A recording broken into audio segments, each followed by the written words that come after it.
지금 내 자존감이 어떤 상태인지 알고 싶다면 이 질문 하나면 충분합니다. 여러분 시청하시기 전 구독과 좋아요로 자존감 높여주세요. 그럼 이야기 시작하겠습니다. 즐거운 시간 되십시오. 자, 질문하겠습니다. 혹시 다른 사람이 잘 됐다는 소식을 들었을 때 기쁘십니까? 자존감이 건강한 사람은 잘 됐네, 좋네, 라고 말합니다. 하지만 평생 비교 속에서 살아온 분들은 이 말이 쉽게 안 나옵니다. 그건 당신이 부족해서가 아니라 오래 참고 살아온 세월 때문입니다.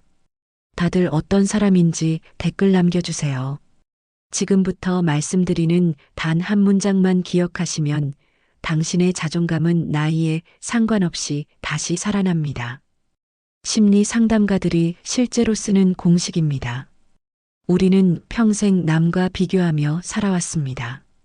성적, 집, 자녀, 건강 그러다 보니 자존감이 무너지는 건 당연한 일이었습니다. 오늘 그 비교를 끝내는 방법을 알려드리겠습니다. 지금 50대, 60대, 70대인 우리 세대, 학창시절에는 석차가 전부였습니다. 1등부터 꼴찌까지 줄 세우기. 너는 몇 등이니? 이 질문이 우리를 평생 따라다녔죠. 직장에서는 승진과 연봉으로, 결혼 후에는 남편 직업과 아이들, 성적으로, 나이 들어서는 자녀들의 결혼과 손주들로 끝없는 비교의 연속이었습니다. 그런데 이상합니다. 분명 열심히 살아왔는데 왜 자신감은 점점 사라질까요? 왜 나이가 들수록 나는 왜 이렇게 자신이 없지? 라는 생각이 더 자주 들까요? 답은 간단합니다. 우리가 평생 잘못된 기준으로 자신을 평가해 왔기 때문입니다. 아주대학교 심리학과 김경일 교수는 말합니다. 자존감의 반대말은 열등감이 아니라 왜곡된 자존감입니다. 남과 비교하며 자신을 깎아내리는 마음이죠. 하지만 희망이 있습니다. 자존감은 나이를 따지지 않습니다. 70세에도 80세에도 다시 자랄 수 있습니다. 실제로 많은 분들이 인생 후반기에 진짜 자존감을 되찾고 계십니다. 그 첫 번째 비밀을 알려드리겠습니다. 오늘부터 단 하나만 바꿔보세요. 남과 비교하는 대신 어제의 나와 비교하기. 오늘 10분이라도 산책했다면 어제보다 잘했다고 말해보세요. 누군가에게 안부 인사를 했다면 어제보다 따뜻했다고 인정해보세요. 이 작은 변화 하나가 당신의 자존감을 서서히 되살릴 것입니다. 비교의 세상에서 벗어나는 첫걸음. 지금 시작됩니다. 어제의 나와 비교하자고 말씀드렸지만 사실 그 전에 더 중요한 게 있습니다. 지금 내 자존감이 어떤 상태인지부터 정확히 알아야 합니다. 30년 경력의 심리 상담사들이 내담자의 자존감 상태를 5분 만에 파악하는 비밀이 있습니다. 단 한 가지 질문만으로 말이죠. 자, 시청자 여러분, 지금부터 지인 또는 형제, 친구, 선후배 등을 떠올리면서 스스로에게 질문을 해보십시오. 그리고 진실성 있게 자신에게 답변을 해보십시오. 저 또한 예를 들어 질문을 해보겠습니다. 옆 사람이 잘 됐다는 소식이 기쁘게 들리십니까?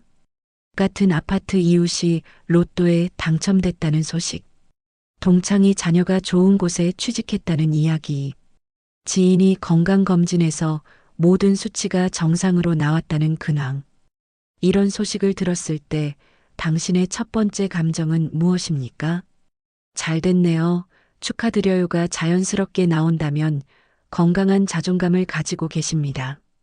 하지만 마음 한구석에서 왜 나한테는 그런 일이 없을까? 부럽다, 나만 힘든 것 같다는 생각이 먼저 든다면 주의가 필요합니다. 더 심각한 경우도 있습니다. 별것도 아닌데 뭘 그렇게 좋아해? 금방 원래대로 돌아갈 텐데라는 생각이 든다면 이것은 자존감이 왜곡된 상태입니다. 아주대학교 김경일 교수는 이를 나르시시즘이라고 설명합니다. 나만 잘 돼야 하고 다른 사람이 잘 되는 것은 용납할 수 없는 상태라고 말이죠. 그런데 놀라운 사실이 있습니다. 이 모든 반응은 당신의 잘못이 아닙니다. 평생 비교의 문화 속에서 살아온 결과일 뿐입니다. 지금부터 이 상황을 완전히 뒤바꿀 수 있는 강력한 해결책을 알려드리겠습니다. 30초 자존감 회복법. 남의 좋은 소식을 들었을 때 이렇게 말해보세요. 정말 잘 됐네요. 저도 언젠가는 그런 좋은 일이 있겠죠. 라고 말을 하는 겁니다. 하지만 소리내어 하기가 불편하다면 꼭 속으로라도 외치십시오. 반드시 이 한 문장이 마법처럼 작동하게 될 것입니다. 남의 행복이 나의 불행이라는 잘못된 공식을 남의 행복이 나의 희망으로 바꿔주게 됩니다. 처음에는 억지스러울 수 있습니다. 하지만 30번만 반복해 보세요. 뇌가 새로운 패턴을 학습하기 시작합니다. 실제로 이 방법을 실천한 59세 김모 씨는 3개월 만에 완전히 달라졌다고 합니다. 남의 성공을 보면서 희망을 얻게 되더라고 말씀하셨죠.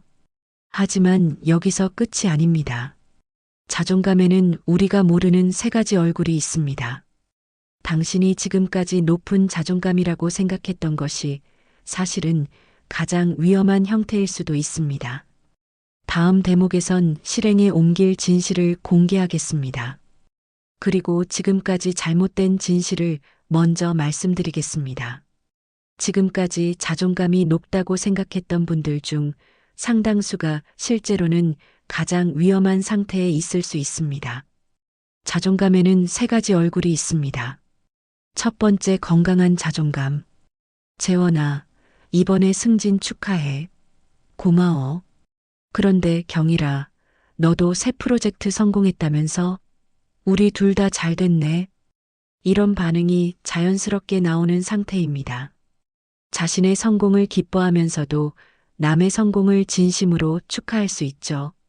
두 번째, 낮은 자존감은 이런 유형들입니다. 나는 아무것도 잘하는 게 없어. 다들 나보다 잘 살고 있는 것 같아. 이 상태는 우리가 익히 아는 자존감 문제입니다. 스스로를 과도하게 비하하고 있는 거죠. 세 번째, 왜곡된 자존감 나르시시즘이라고도 합니다. 재원아, 승진 축하해. 고마워. 그런데 경일이 너는 왜 아직도 그 자리에 있어? 나는 벌써 이만큼 올라왔는데. 겉으로는 자신감 넘치는 것 같지만 사실은 가장 불안한 상태입니다. 자신만 잘 돼야 하고 남이 잘 되면 불편해하죠. 놀랍게도 우리 세대 중 많은 분들이 3번째 상태에 있습니다. 평생 경쟁하며 살아오면서 나만 성공해야 한다는 생각에 익숙해졌거든요. 한 교수는 이렇게 말을 합니다. 이런 사람들은 절대적 성공만으로는 만족하지 못합니다. 남이 실패해야 자신이 성공했다고 느끼죠. 다음은 위험 신호를 체크를 해봐야 합니다. 혹시 이런 생각이 든 적 있으신가요? 나는 이렇게 힘든데 저 사람은 왜 저렇게 편해 보이지? 나이 들어서도 저런 걸로 좋아하나?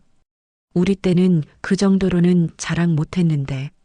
하나라도 해당된다면 왜곡된 자존감의 신호입니다. 하지만 절망할 필요 없습니다. 이것도 치료가 충분히 가능합니다. 지금부터 교정법을 알려드리겠습니다. 3분 왜곡 교정법. 남의 성공 소식을 들었을 때 이렇게 반응해 보세요. 와, 정말 대단하세요. 어떻게 그렇게 하셨습니까? 진심으로 배우고 싶다는 마음으로 질문하는 겁니다. 경쟁 상대가 아니라 배움의 대상으로 바라보는 거죠. 이 작은 변화가 뇌의 경쟁 회로를 학습 회로로 바꿔줍니다. 실제로 이 방법을 쓴 62세 박모 씨는 인생이 이렇게 편할 수 있구나라고 말씀을 하셨습니다. 그런데 여기서 더 중요한 문제가 있습니다. 왜 우리 세대는 감정을 제대로 표현하지 못할까요? 왜 기쁘거나 슬픈 일이 있어도 괜찮다고만 할까요? 다음 대목에선 감정을 억누르며 살아온 우리 세대의 숨겨진 상처와 그 해결책도 다뤄보겠습니다. 여러분 혹시 여러분의 아버지가 우는 걸 본 적이 있나요? 63세 최모 씨에게 상담실에서 한 첫 번째 질문이었습니다. 상담사가 언제 보셨나요? 라고 묻자 최 씨는 한참을 생각하더니 말했습니다. 한 번인가 기억이 잘 안 나는데 거의 없었던 것 같습니다. 어머니 돌아가실 때도 그냥 묵묵히 계셨어요. 이것이 우리 세대의 자화상입니다. 남자는 울면 안 된다. 여자는 화내면 안 된다. 힘들어도 내색하면 안 된다. 평생 이런 말을 들으며 자랐죠. 그 결과 대부분의 우리는 감정을 숨기는 전문가가 되어 있었던 겁니다. 승진해도 뭐 별거 아니야. 자식이 결혼해도 그래. 잘 됐다. 아파도 괜찮아. 평생 감정을 세 단어로 정도로 축약해서 살았습니다. 전문가들은 이것을 경고합니다. 억제된 감정은 두 가지 길로 갑니다. 폭발하거나 아예 느끼지 못하게 되거나 여러분도 그런 경험 있을 겁니다. 지금부터 같이 체크해 보면 좋을 듯 합니다. 좋은 일이 있어도 크게 기쁘지 않다. 슬픈 일이 있어도 눈물이 안 난다. 요즘 젊은 애들은 감정이 과하다고 생각한다. 나는 원래 덤덤한 성격이라고 말한다. 하나라도 해당된다면 감정이 마비된 상태일 수 있습니다. 더 심각한 건 이겁니다. 감정을 억누른 상태에서는 진정한 자존감이 자라날 수 없습니다. 왜냐하면 자존감은 나 자신을 온전히 받아들이는 것인데 내 감정을 인정하지 못하면 나를 받아들일 수 없거든요. 그렇다면 60세가 넘어서도 감정을 되살릴 수 있을까요? 답은 예스입니다. 지금부터 말씀드릴게요. 감정 부활 3단계로 나눠볼게요. 1단계 감정 이름 붙이기 일주일. 하루에 한 번, 지금 느끼는 감정에 정확한 이름을 붙여보세요. 답답하다, 뿌듯하다, 아쉽다, 흐뭇하다. 2단계 감정 크기 매기기 2주차. 지금 기분이 10점 만점에 몇 점인가? 숫자로 표현하면 감정이 구체화됩니다. 3단계 감정 표현하기 3주차. 가족이나 친구 지인에게 정직하게 말해보세요. 오늘 병원에서 좋은 소식 듣고 정말 기뻤어. 너 때문에 속상했어. 실제로 이 방법을 실천한 68세 이모 씨는 3주 만에 놀라운 변화를 경험했습니다. 40년 만에 남편한테 화를 냈는데 오히려 관계가 더 좋아졌어요. 감정이 살아나니까 자존감도 덩달아 살아난 거죠. 하지만 아직 핵심이 남았습니다. 감정을 되찾았다면 이제 실전에 적용해야 합니다. 다음 대목에서는 신이어도 당장 써먹을 수 있는 자존감 회복법 3가지를 공개하겠습니다. 이 방법들은 일주일 안에 효과가 나타납니다. 감정을 되찾았다면 이제 실전입니다. 70세가 넘어서도 일주일 안에 확실한 변화를 경험할 수 있는 방법 3가지를 공개하겠습니다. 첫 번째 하루 일칭찬 법칙. 오늘 양치를 했다면 잘했다고 스스로에게 분명히 전달하기. 오늘 아침을 먹었다면 훌륭하다. 오늘 누군가에게 안부를 물었다면 대단하다. 너무 단순해 보이나요?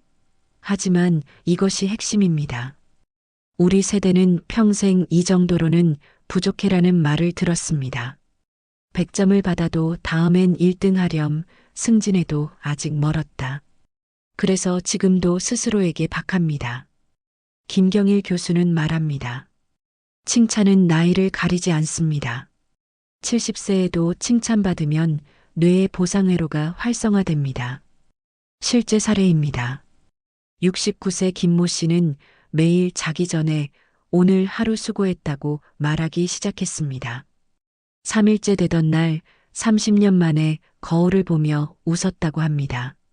그리고 두 번째는 다른 사람이 아닌 과거의 자신하고만 비교하기입니다. 이웃 아주머니가 매일 3시간 걷는다고요? 상관없습니다. 친구가 골프를 배운다고요? 중요하지 않습니다. 동창이 해외여행을 다녀왔다고요? 그분 인생입니다. 오직 어제의 나와만 비교하세요. 어제보다 5분 더 걸었나요? 성공입니다. 어제보다 한 명 더 안부를 물었나요? 대단합니다. 어제보다 30분 더 일찍 잤나요? 훌륭합니다. 이 방법을 실천한 66세 박모 씨의 말입니다. 평생 남 눈치 보며 살았는데 이제야 내 속도를 찾았어요. 세 번째는 관계의 기준을 바꾸는 일입니다. 지금까지 이런 사람들과 어울렸나요? 요즘 젊은 애들 버르장머리 없어. 우리 때는 안 그랬는데. 세상이 점점 나빠져. 이런 말을 자주 하는 사람들 말입니다. 오늘부터 기준을 바꿔보세요. 나를 힘들게 하는 사람보다 나에게 편안함을 주는 사람을 선택하는 겁니다. 판단하지 않고 들어주는 사람, 긍정적인 에너지를 주는 사람, 나이 들어가는 것을 자연스럽게 받아들이는 사람들과 시간을 보내세요. 자, 지금부턴 일주일 챌린지를 해보세요. 이 세 가지를 동시에 실천해 보세요. 월요일 오늘 하루 수고했다. 하루 일 칭찬. 화요일 어제보다 나아졌다. 과거와 비교. 수요일 부정적인 사람 한 명과 거리두기 관계 정리. 목요일 일요일 위 세 가지 반복. 놀라운 일이 벌어질 것입니다. 일주일 후 거울을 보는 눈빛이 달라져 있을 겁니다. 실제로 이 방법들을 모두 실천한 69세 최모 씨는 가족들이 할아버지가 완전히 다른 사람이 됐다고 할 정도로 변했습니다. 하지만 여기서 한 가지 더 중요한 게 있습니다. 아무리 좋은 방법이라도 실제 변화 사례를 보지 못하면 믿기 어렵죠. 다음 대목에서는 실제로 이 방법들로 인생이 바뀐 시니어들의 놀라운 변화 스토리를 들려드리겠습니다. 당신도 충분히 가능하다는 것을 확신하게 될 것입니다. 63세에 처음으로 남편한테 싫다고 말했어요. 부산에 사는 김순자 씨 63세의 첫 번째 변화였습니다. 40년 결혼 생활 동안 한 번도 거절해 본 적 없던 분이었죠.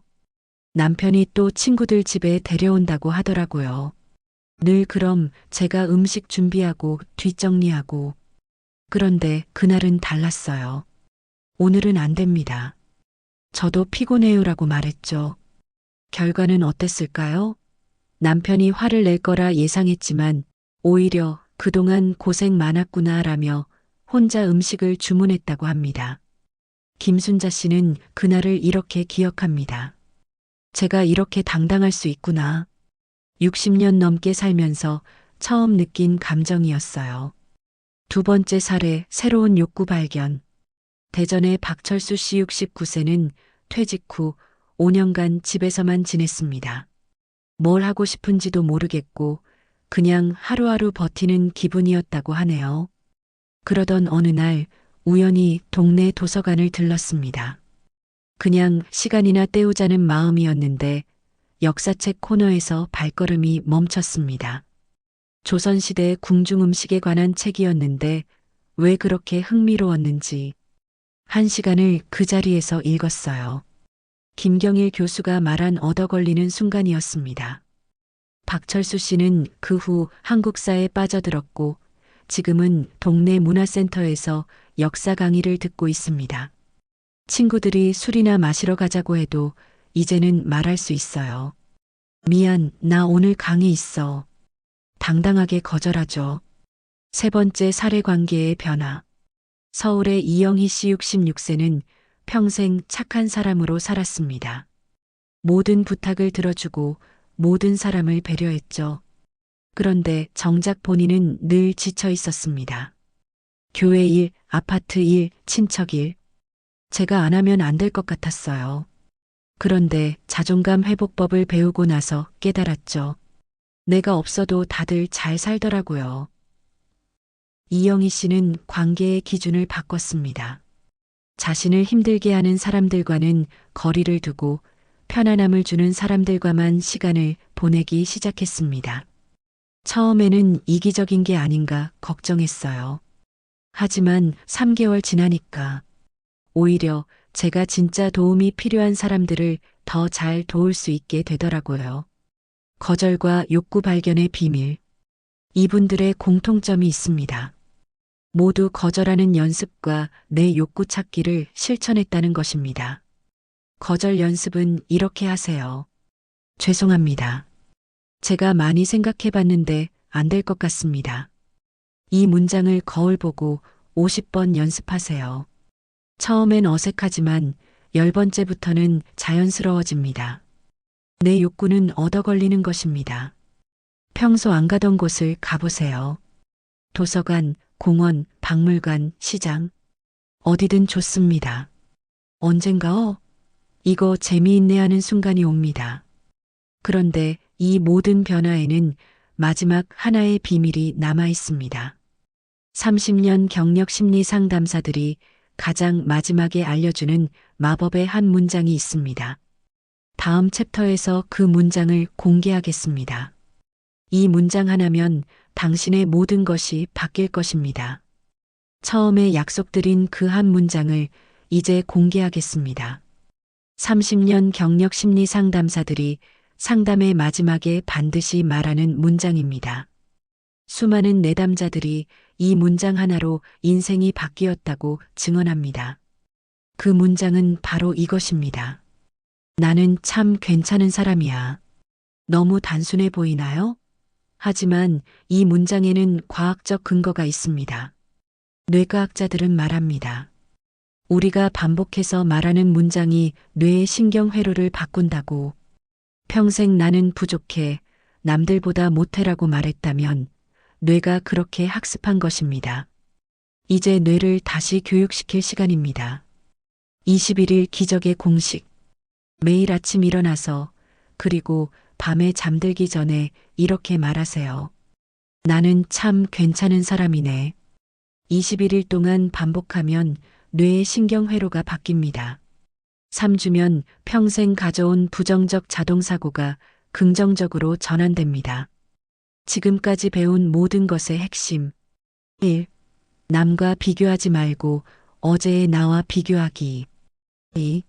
타인의 성공을 진심으로 축하하기. 3. 하루 한 번 자신을 칭찬하기.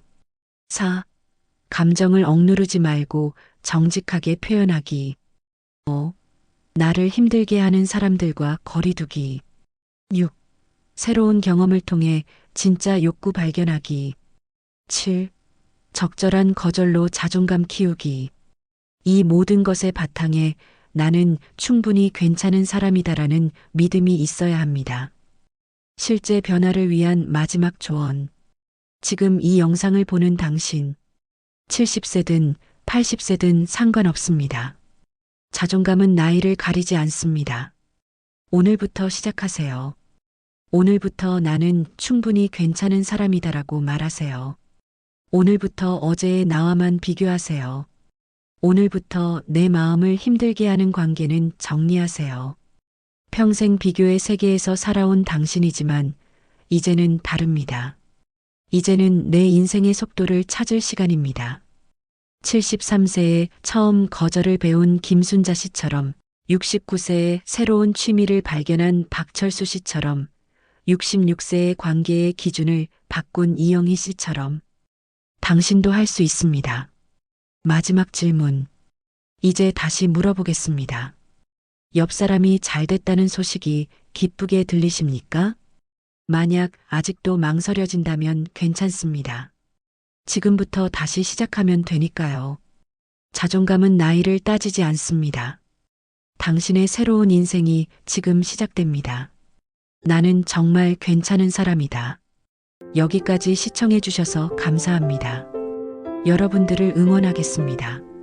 구독과 좋아요로 자존감 있는 날들을 보내보세요. 그럼 이야기 마치겠습니다.